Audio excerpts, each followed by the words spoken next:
Welcome back to It's Not Normal, the podcast, episode 19. In this week's episode, we're talking all about the in-between, the numbness that we experience in the time between realizing our trauma and starting to heal, starting to implement those more positive behaviors that we have taught ourselves after realizing that maybe the behavior we grew up witnessing and maybe even mimicking in our adult life wasn't all that healthy. Before we get into this week's episode, I just want to take a quick minute to thank everyone who's been tuning in and following along. If you've been enjoying these episodes, please be sure to like this video, subscribe to our channel on YouTube, and if you're listening on Spotify, please be sure to leave us a rating.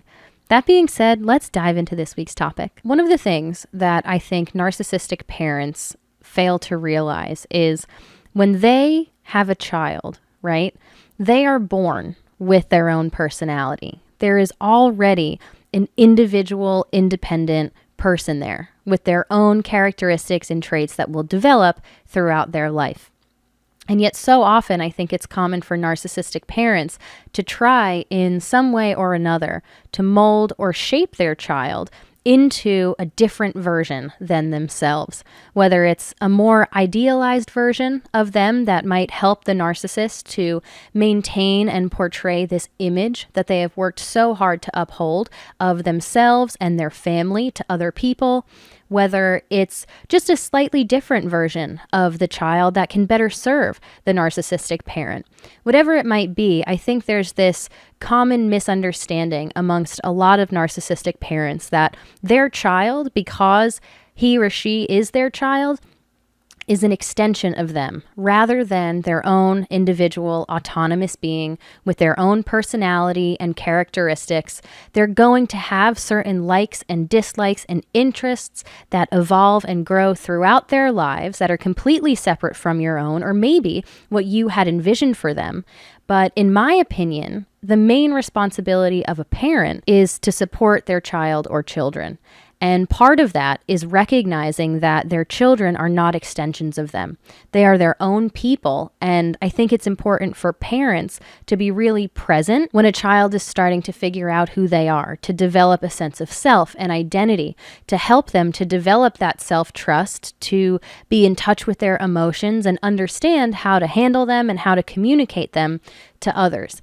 And yet so often, so many of these really crucial sort of developmental milestones that so many of us should have encountered when we were children get put off or brushed under the rug, or maybe just go completely by unnoticed by narcissistic parents because the nature of narcissism is so self-centered. They are so self-absorbed that they are thinking more often than not, how can you serve me instead of how can I as a parent serve you and help you to become a little person and then an adult? And I think all of this is compounded by a lot of the manipulative tactics that narcissists use so often.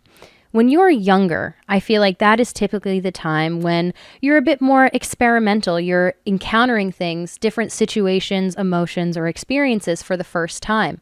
And so you're able to ask yourself and be a little reflective. How did I like this? How did I like that? Is this for me or not? Do I want to try this thing or am I too scared? Why am I scared? There's a lot of focus on yourself, I think, when you're younger, just because of the number of experiences that you are encountering for the first time. And I think that's completely natural. And yet, when you are raised by a narcissistic parent, so many of your experiences are not self-centered. And what I mean by that, not self-centered in a negative way, more so you're not asking yourself those questions. You're not reflecting on your own behavior, on your own emotions.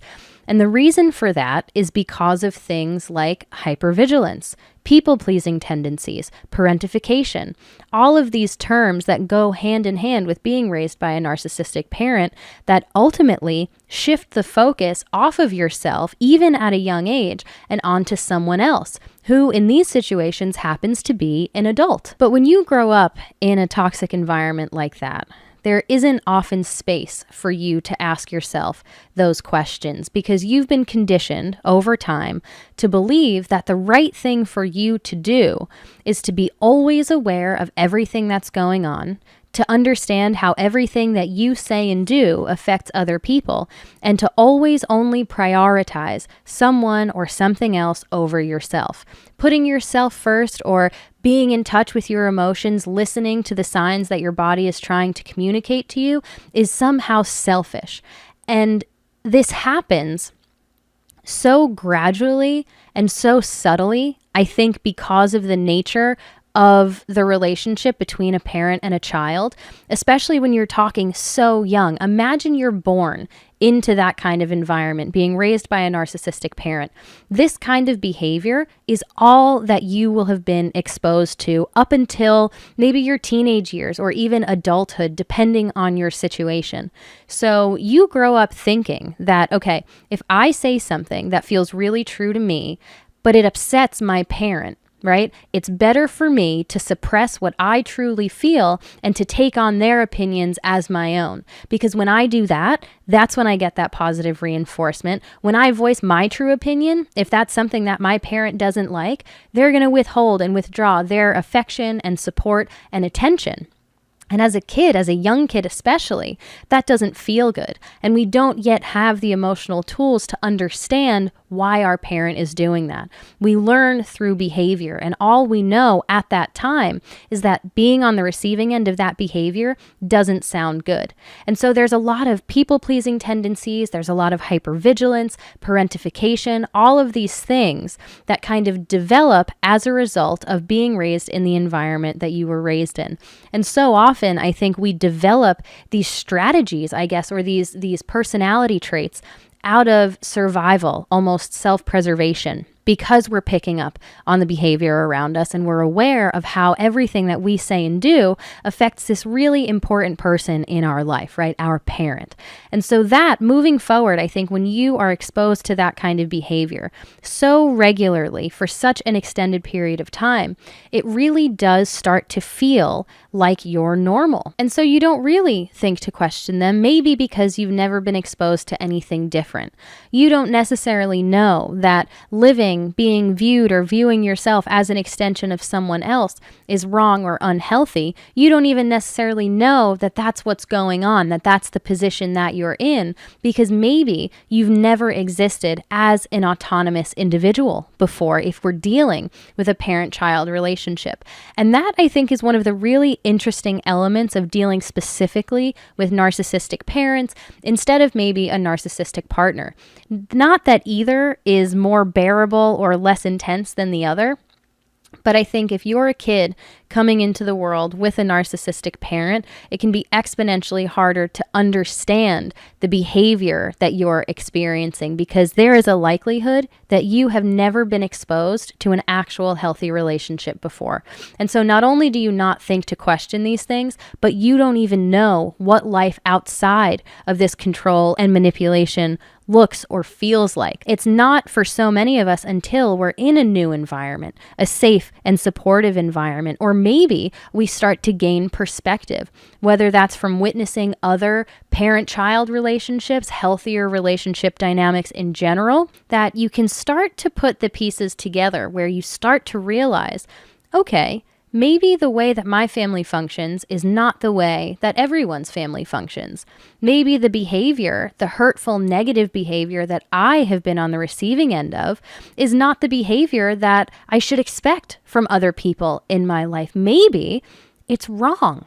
Maybe it's unhealthy. Maybe it's immature. Before you can start to get in touch with yourself, you have to lose touch with those projections of your narcissistic parent. And that is where a lot of it starts, with developing that self-awareness. And I think this is sort of where we get into the actual topic of this week's episode, sort of the in-between, the numbness that happens in between you realizing your trauma and actually starting to heal. And the reason that I wanted to talk about this, to do a full podcast episode on this, is because this is part of the healing journey that I don't necessarily think is very technical. I don't think it's anything that's ever been written about in depth or spoken about for that matter.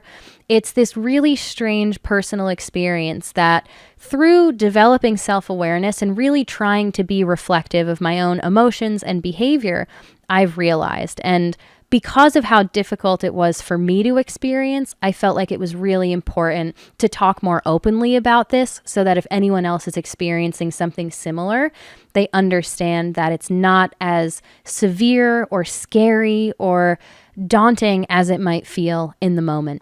In my experience, I can kind of recall my healing journey like a timeline.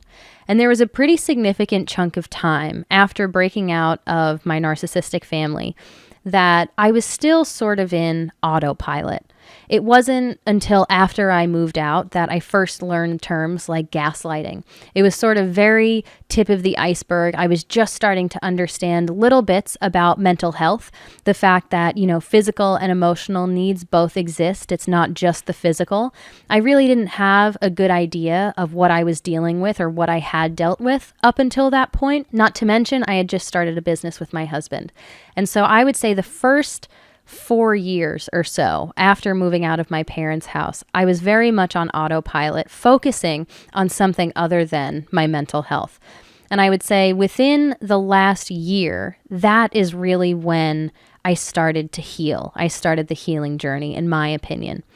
And so throughout those first 4 years, I guess the steps that I did take in healing were very gradual, and I didn't fully understand what was happening. But looking back, I have a little bit more clarity. And the way that I would explain it is through being on autopilot, right? What I was doing was just mimicking the behavior that I was exposed to, that I had picked up on throughout my childhood, and putting that to practice in my own life, in my own relationships.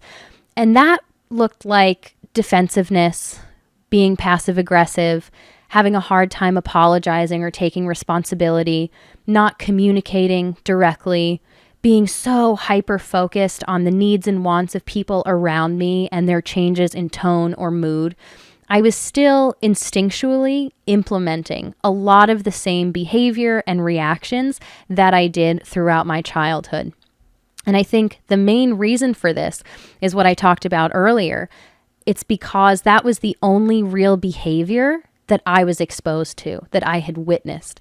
And so growing up, right, when we learn through behavior, it's like, well, if this is how my parent handled this situation, that's probably the right way to handle this situation.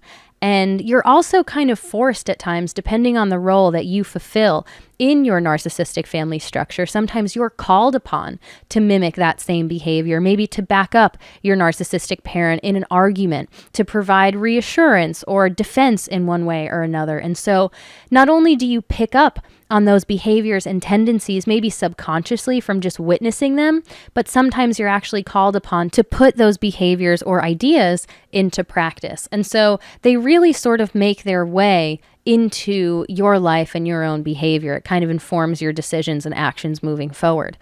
And so I was doing exactly that. I was just kind of acting whatever behavior I thought was appropriate. And it wasn't until I was able to further develop that perspective, right, that's so important by witnessing other relationships and just by being in an environment where I was no longer pressured to take on the opinions or emotions of another person.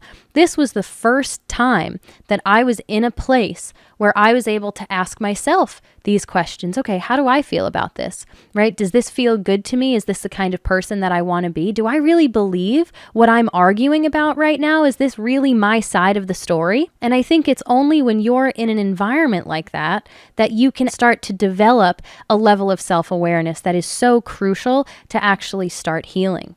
And so once I would be in these situations and I would react in a way similar to my parent, right? In a way that I had experienced or witnessed growing up. There were a number of times when that experience would come and go and I felt completely justified in my reactions, in my actions, in the words that I used.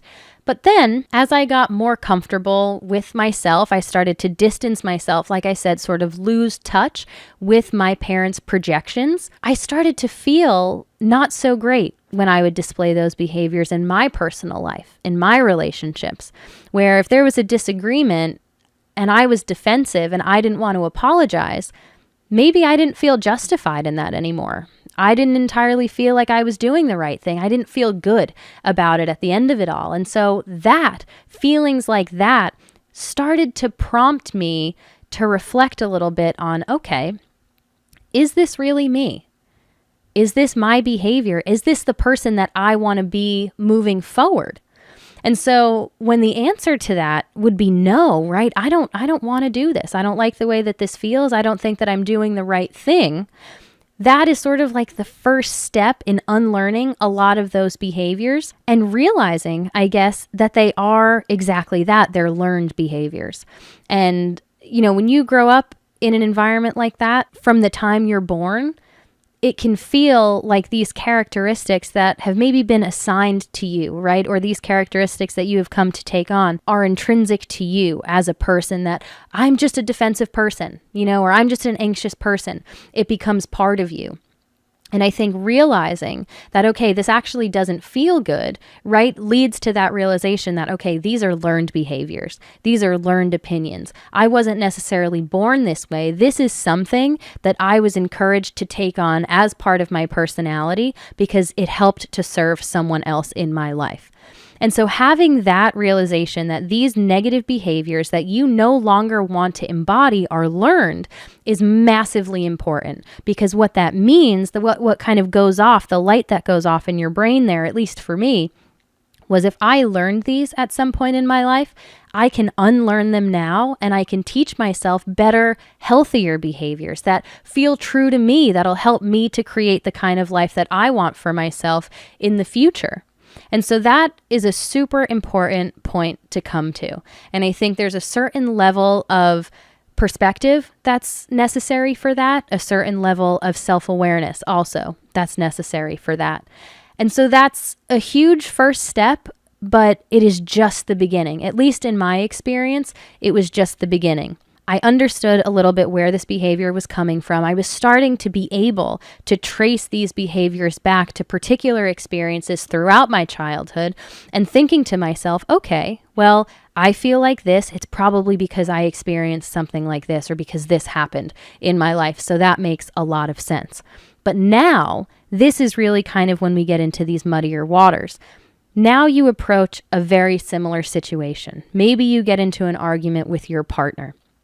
Your immediate reaction, right, sort of your gut instinct, is to get defensive. But now, because you have developed that self-awareness, you refrain from doing that. But taking on and sort of teaching yourself these newer, healthier behaviors is not an easy process. And it's not something that happens quickly or without a lot of practice. And so for me, what happened in these situations is that I would say, okay, I know how I'm feeling right now. I'm very defensive. Maybe I want to be a little passive aggressive. I want to be cold and distant, right? And I don't necessarily want to apologize because it makes me very uncomfortable. But I know that even though I feel like I want to do these things, this is sort of my gut reaction, I know that I shouldn't. And so I'm not going to allow myself to act on these more negative impulses because I don't want to become the very person who is forcing me now to unlearn a lot of these negative behaviors. So my experience in these moments was a bit of numbness. This is sort of the in-between, right, that I'm talking about, where I've recognized the negative behaviors, I've traced them back, and I know where they're coming from.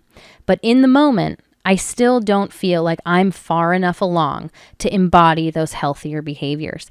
And so what did I do in those moments? I didn't really feel much towards the situation. And that was incredibly scary when I first started to encounter it. Because what happens when you grow up in an environment where you are told, who you are, who you should be, the emotions that you should have, the opinions that you should share, There's so much about you that is informed by another person that when you finally remove yourself from that environment, while it can be incredibly freeing, it's also very overwhelming because you're left feeling like, who am I? How do I feel about anything? And you don't really know the answers to those questions because you haven't been in an environment for long enough to experience those things and to answer them for yourself. And so now for me, I'm at this point where all I know is what I don't want to do, is the kind of person that I don't want to be. And so that is kind of step one for me. I'm not allowing myself to feel these more negative behaviors. I am not going to act on these impulses. But that also doesn't mean that I'm coming forward and I'm saying, okay, hey, I'm going to communicate directly. This is how I'm feeling, right? Let's resolve this. I'm sorry for my part in it. I take responsibility and I'm over it now. So if you feel good, we can move on. It's not so simple. So there was, I would say, probably a decent 6-month period-ish where I would encounter these situations and I would be stuck feeling nothing towards the situation. Previously, I would have felt something negative. I would have reacted in a way that now I'm not proud of. But in the moment, I couldn't yet bring myself to really feel those positive things. And so I wouldn't allow myself, or I guess I just didn't feel anything towards the situation. And it happened a number of different times. I mean, when you're raised by a narcissistic parent and now you're an adult, you understand how that kind of trauma really seeps into every aspect of your life and decision-making and relationships. It's sort of a non-stop process of unlearning and relearning. And so I would encounter these situations and I remember feeling really sad and really scared, sort of directionless, almost like I was broken. I felt like I had felt so much and so much of it was negative that I just wasn't capable of feeling anything anymore. And I also didn't have a firm grasp on who I was at the time. I was still very much in the early stages of searching for that identity, that self-trust, that sense of self at a very basic sort of fundamental level. And so when you're dealing with unlearning pretty much everything that you've ever been shown or been taught about behavior and relationships and interactions between people, in addition to feeling like you really don't have a solid foundation on who you are as a person, even on the things that you like or dislike, whether it's TV shows, movies, or what you want to eat for dinner, it leaves you feeling like there's just really nothing there. And again, part of the reason that I wanted to talk about this is because it's this really strange in-between phase that I haven't seen anyone talk about or write about. But it's so heavy, and I can't imagine that I'm the only one who's kind of come to that crossroads, where you have to make a decision to be a better person and to sit with a lot of that discomfort and that fear, to just let go, completely surrender everything that you've ever known in the hope of becoming a much better person on the other side of it all.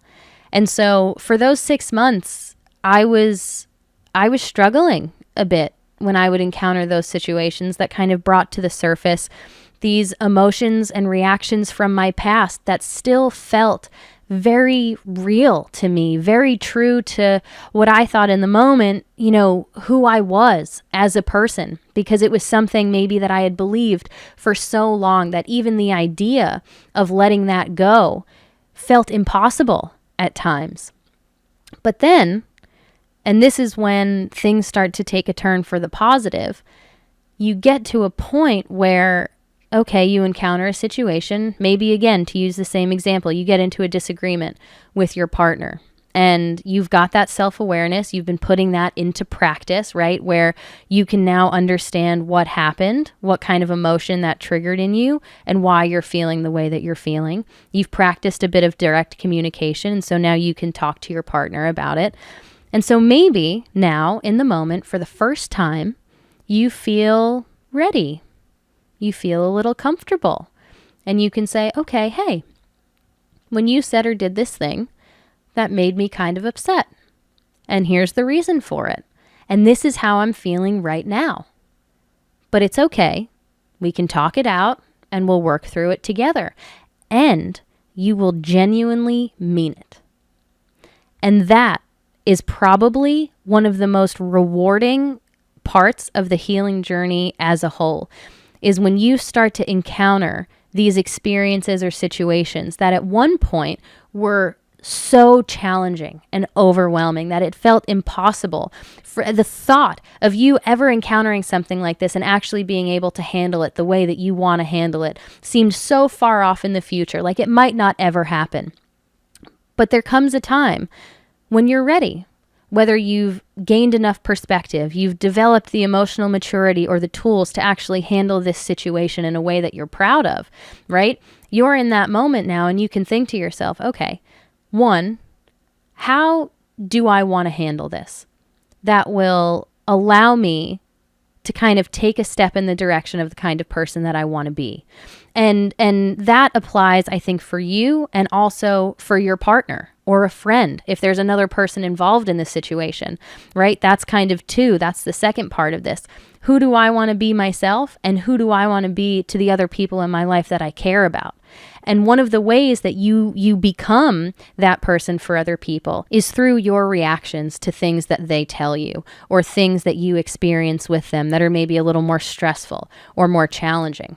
And so now you're in this moment and all of a sudden you're like, I'm actually going to put this healthy behavior into practice because I feel like I'm ready. And then you do it and it feels pretty good. And then the experience, if it's a disagreement, it comes and goes, you handle it, and that's that. It's much calmer, it's much easier, and at the end of the day, you're actually proud of your part in this. You're proud of the way that you handled it. And what that does, in my experience anyway, it makes it that much easier to implement that same healthy behavior the next time you encounter a similar situation. It's practice, right? And when we think about practice as a whole, right? Think about it in sports, in arts, anything creative.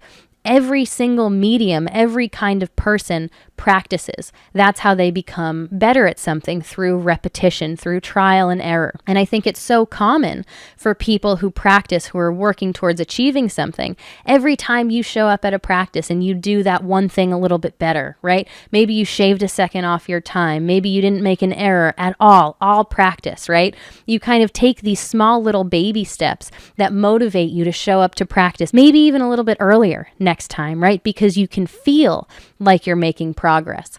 And that, like I said, is when these things start to take a really positive turn, when it's like, okay, not only do I feel capable, right, to handle this same situation when it comes around next time, because it's life.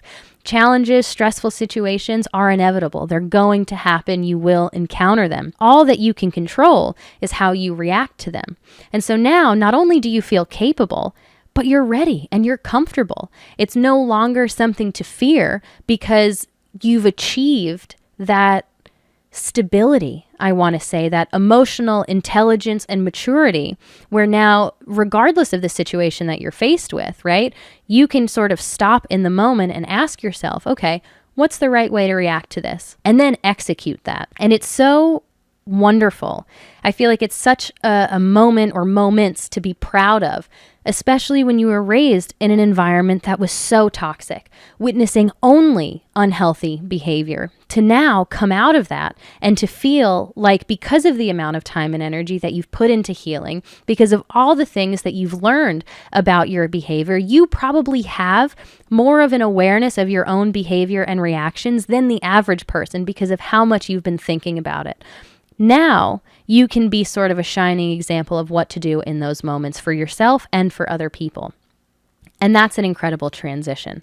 And that doesn't necessarily mean that you aren't going to slip up, right? Because certain situations are maybe just a little bit more triggering than others. And that's happened to me also. Even once I reached this point where I was like, okay, I feel good about this. You know what I mean? Like, this feels true to me. This is the kind of person that I am. This is who I am. This is the kind of person that I want to be. This is how I want to handle myself moving forward. Even after I felt confident in that part of myself, there are still times when I encounter a really stressful or challenging situation that triggers something maybe a little deeper rooted in me, and maybe I'm already starting to feel a little bit irritable, maybe things didn't go my way that day. It's kind of like the straw that broke the camel's back, let's say, right? And sometimes you resort back to the behavior that feels all too familiar. And that's okay, so long as you realize what just happened, right? You can't fault yourself for your reactions, but what you can do is take responsibility for them.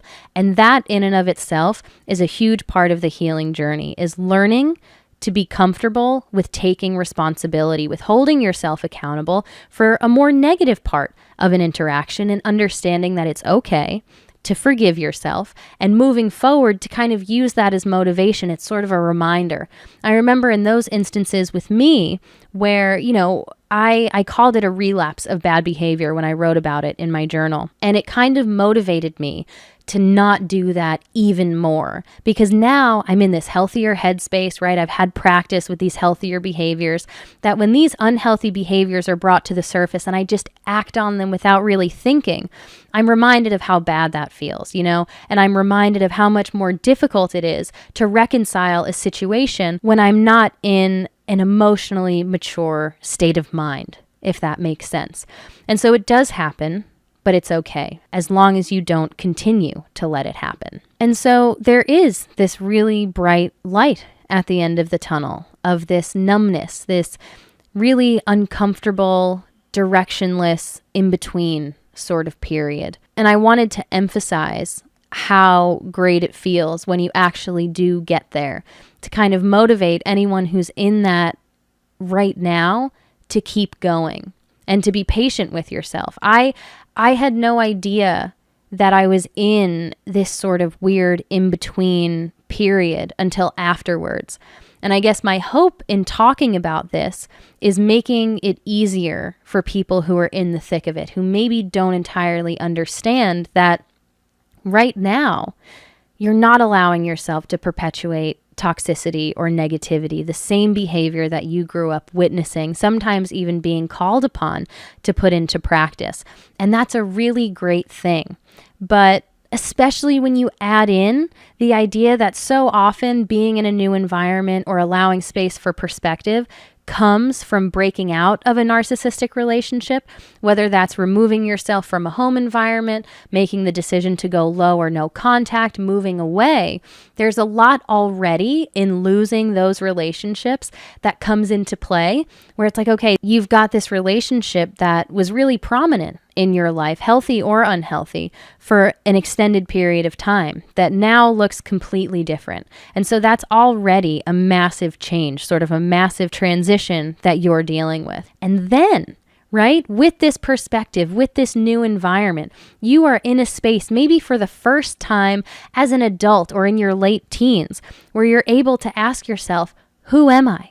What do I like? What's my opinion on this subject? And not feel judged. You're not pressured or swayed in one direction or another. And so you're developing a sense of identity for the first time.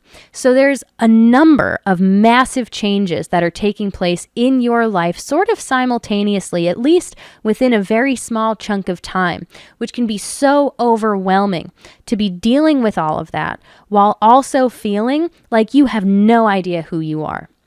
And there are good days when it's like, wow, I kind of have a blank slate. This is so freeing. I can say and do and feel and try anything that I want. But then there are also other days when maybe you're not feeling on top of the world and you want to rely on that foundation, on that sense of self, on your gut instinct to just know who you are and how you feel, but you don't yet have that. And so that is when it can feel really overwhelming. And I think that's why it's so important to be patient with yourself throughout this process, because there's a lot going on all at once. I hope by talking about this, I've emphasized enough what's on the other side. And there's no real time frame or timeline for how long this sort of in-between period might last. Like I said, I don't even think there's a solid conclusion on this more negative behavior. I think relapsing this bad behavior is something that's inevitable. It's something that's going to happen, but it's okay. understand what you're going through, all of the changes, all of the transitions. It makes sense why you might feel numb and completely directionless and overwhelmed. And in those moments when you're not allowing yourself to act on those more negative impulses, to implement that unhealthy behavior, understand that you're doing a really positive thing, that it might feel incredibly uncomfortable and scary and dark in the moment, but there will be a positive outcome, because the first step in implementing healthy behavior after recognizing the unhealthy behavior is not allowing yourself to perpetuate it. So that, I think, is what goes hand in hand with this in-between period, is a lot of restraint, which takes a lot of strength. And I think that kind of feeds into that numbness, is you're dedicating so much energy, right? So much of your mental energy to not allowing yourself to do this thing that you really want to do, that you feel justified in, right? That comes so naturally to you that you don't really have anything left over to put towards this positive stuff. And so the best thing that you can do is just kind of stay neutral, stay in this really sort of numb middle ground until you've encountered those experiences enough and you've done enough of the work where you get to a point where you feel ready to try.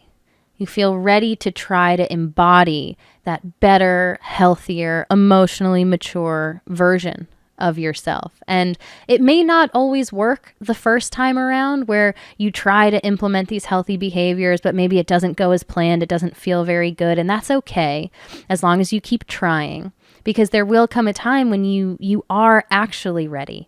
And when you implement those healthy behaviors and there's a really positive outcome, and it shows you kind of show yourself that it's possible. Not only is it possible, but when you're ready in that moment, it's going to feel kind of good. And I hope that when you reach that moment, you take a minute to kind of pat yourself on the back and recognize just how far you've come and how much you have learned and taught yourself on your own, in spite of the very people who were unwilling or incapable of doing that work, not only for themselves, but also for you as their kid. There's so much freedom on the other side.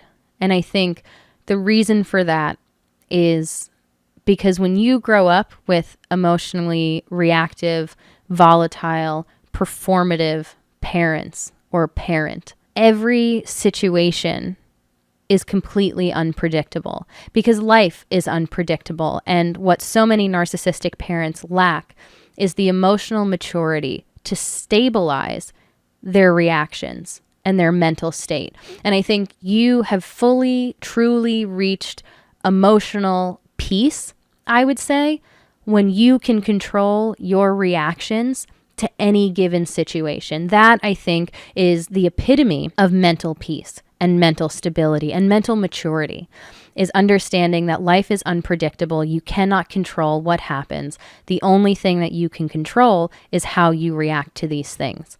And so growing up in an environment with an emotionally reactive parent, to then becoming your own young adult, or even later on in life, a full-blown adult who has achieved that mental peace, who feels self-aware and self-reflective enough to understand how you're feeling in the moment, and then ask yourself, how should I best respond?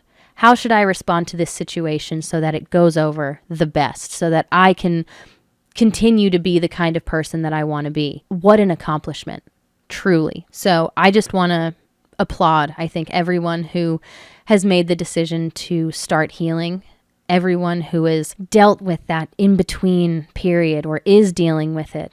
And I want to emphasize as much as I can how incredible that moment is when you finally feel ready to start becoming the person that you want to be, to start implementing those behaviors. You inspire yourself, and I think in turn, everyone around you. So, way to go. Way to go.